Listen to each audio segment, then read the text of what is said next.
So by the time I was in 10th grade at John Adams High School, I was taking aeronautical engineering and chemistry, both of which I thoroughly enjoyed. But it was my 10th grade chemistry teacher, Mr. Shaw, who said to me, "Why don't you think of majoring in chemistry?" Up until that time, my college preparatory course was aimed at becoming a teacher. And so I said, "What would I do in chemistry?" And he said, "Well, you'd work in a lab, as you're doing now. You seem to be enjoying it. You certainly have a knack for it. You'd become a chemist, work in a laboratory, and maybe you'd invent something that would make people's lives healthier and safer and more happy." Well, you say that to an 18 or 16-year-old, you know, that's terrifically engaging. And so I said, "Well, I'd like to be a chemist." He said, "If you'll major in chemistry, I'll get you a scholarship to my alma mater."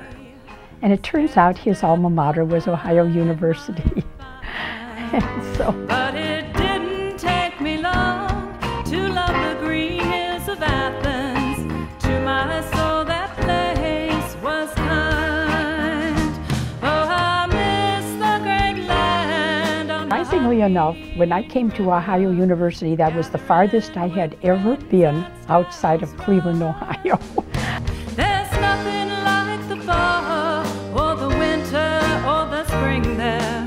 I came to Athens and I was overwhelmed with first the beauty of the hills here and the campus itself with its brick walkways and its brick walls covered with ivy and the towering elm trees. I was totally engaged, just loving it every minute. I can still smell the air on the river by the campus. I can still feel the spirits of Jefferson Hall. I can hear all the music from the 6th floor on the hill. It all just takes me back there. Learning from people, days made you late. You know, I was on campus as the veterans were coming back from the war, and this was indeed a very special and unique time on campus. But I must say this group of young men were very serious about studying. They knew how to party, no question of that, but they also knew how to apply themselves very seriously. They had been to war. They'd seen some dreadful things. They'd had some personal difficult experiences. They were there to gain an education and better their lives. And hopefully through that process to come back in some way to society and help make this a better world for other people.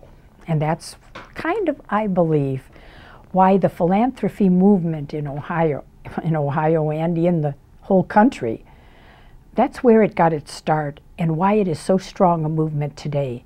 We are all of that generation, those who are right now, you know, just exiting corporate careers and who were products of the Second World War during our education or our formative first years in a profession. We understood how important the help that was given to us, the men returning from the service through the GI Bill, me through a scholarship, finding jobs on campus.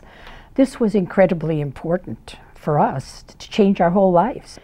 And when you get those letters from those scholarship recipients here at Ohio University, every one of them just makes me smile and makes my heart just beat stronger. It's a wonderful, wonderful feeling. Take me long to love the green hills of Athens. I'm Emily Granis. I'm a senior Jeanette Grasselli Brown Cutler Scholar, and I'm from Shaker Heights, Ohio. I do know Jenny. I actually met her during my senior year in high school. She is incredible. She makes such an effort to get to know her scholars. And I was a little worried the first time I met her. She's very science-oriented. She's brilliant. And she always knows the newest in technology and that sort of thing. And that's really not my area of expertise. And I was worried that would disappoint her. And it turns out she's just as interested in everything I'm doing, in the legal work I do, in the journalism I do, in my Spanish progress, all of it. I'm very fortunate that because my parents didn't pay for undergrad, they're going to help me with law school. And so that makes a big difference in my life because My career goals aren't exactly money oriented, and so to come out of law school and not have to worry about that sort of thing is just huge. My name's Cassie Costello. I am from Oak Hill. It's a small town in southern Ohio, about 45 minutes away from here. It's where Leona was born and raised, and it's why I'm here today. I am very, very grateful for what Leona has done for me. I come from a very poor family, and her generosity has been amazing. I've done things that I never thought I would ever do, from traveling to Europe and going backpacking, to going to Australia and volunteering.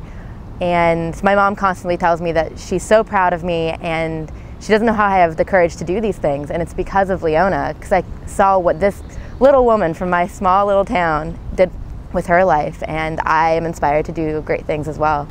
It is one of my biggest hopes that I am one day in a position to do what the Cutler donors have done for students here. It's just remarkable. And Leona and Jenny are fantastic examples, not just for the Cutler program, but what they've done for Ohio University in general. I believe that anybody that's receiving this award that's named in honor of Leona must be as much of an inspiration to her scholars and to people in her life as Leona was, and I am grateful for the philanthropy that she has done. It's where I grew up. So the values that we can help young women just grow a little stronger, make them realize what they can do and how they can realize that same rich and rewarding life that I've had. That's what I think the Women in Philanthropy program is about, and why I love it.